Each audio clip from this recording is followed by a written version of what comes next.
अऊज़ु बिल्लाहि मिनश शैतानिर रजीम बिस्मिल्लाहिर रहमानिर रहीम रब्बी इश्रह ली सदरी व यस्सिर ली अमरी वहलुल उक़दतम मिन लिसानी यफ़क़हू क़ौली। अस्सलामु अलैकुम and welcome back to another episode of Thursday Night of Light. So today we are discuss 3 minor sins that will destroy your ईमान। ऐसे 3 गुनाहों के बारे में बात करेंगे जो कि हमारे ईमान को बिल्कुल ही तबाह कर सकते हैं, और ये गुनाह हमारे माशरे में इस कदर फैले हुए हैं कि हम इनको गुनाह नहीं समझ रहे।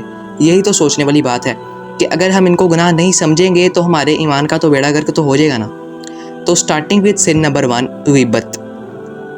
ग़ीबत यानी कि talking ill of someone in their absence, backbiting. ये एक ऐसा गुनाह है जो कि हमारे माशरे में इस हद तक फैला हुआ है कि इसको बिल्कुल भी नहीं गुनाह समझा जा रहा। इस काम को ख़ास तौर पर स्पेशली तरीके से हमारी मोहल्ले की औरतें सर अंजाम देती हैं, जो कि अगर आप इसके बारे में सुनेंगे ना तो आपकी रूह कांप उठेगी।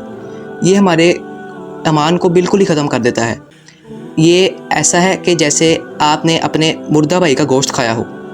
अगर आप सूरत अल हुजरात की आयत नंबर 12 का तर्जुमा सुनेंगे तो अल्लाह ताला ने फरमाया है, और तुम में से कोई किसी की ग़ीबत ना करे। क्या तुम में से कोई अपने मुर्दा भाई का गोश्त खाना पसंद करेगा? बस तुम इससे नफ़रत करो और अल्लाह से डरो। बेशक अल्लाह बहुत तौबा कबूल करने वाला और रहम करने वाला है।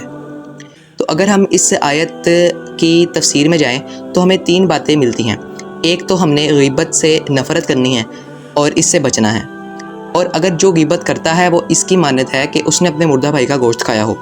और नंबर 3 पे जो हमें बात मिलती है वो ये मिलती है कि हमें अल्लाह ताला से तौबा हर वक्त मांगते रहना चाहिए, क्योंकि तौबा ही तो हर चीज़ का हल है। सिन नंबर 2, झूठ।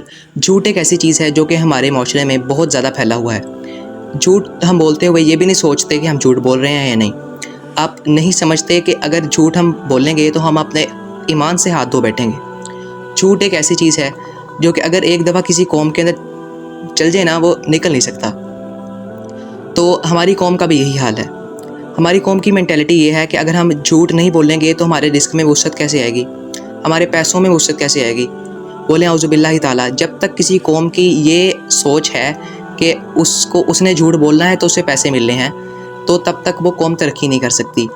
हज़रत अब्दुल्ला बिन मसूद रज़ी अल्लाह ताला अन्हा से रवायत है, नबी करीम सल्लल्लाहु अलैहि वसल्लम ने फरमाया, बेशक सच्चाई नेकी की तरफ ले जाती है और नेकी जन्नत की तरफ ले जाती है, और झूठ से बचो क्योंकि झूठ बेहयाई इमोरलिटी की तरफ ले जाता है और इमोरलिटी जहन्नम में ले जाती है।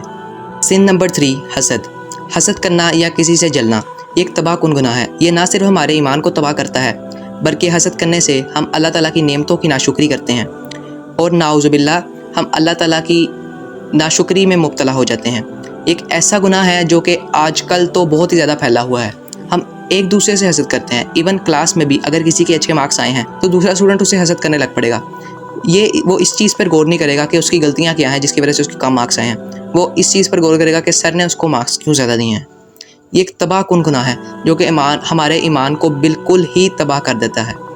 हज़रत अबू हुरैरा रज़ियल्लाहु अन्हु से रिवायत है कि नबी करीम सल्लल्लाहु अलैहि वसल्लम ने फरमाया है, हसद से बचो क्योंकि हसद नेकियों को ऐसे खा जाता है जैसे आग लकड़ी को खा जाती है। आज की हमने इस वीडियो में जाना कि कैसे ये 3 गुनाह, ग़ीबत, हसद और झूठ, हमारे ईमान को तबाह कर सकते हैं, और हमें दुआ करनी चाहिए, और मैं भी यही दुआ करूँगा कि हम इन गुनाहों से बचे रहें। सुबहाना रब्बिका रब्बिल इज़्ज़ति अम्मा यसिफ़ून वस्सलामु अलल मुरसलीन वल्हम्दुलिल्लाहि रब्बिल आलमीन।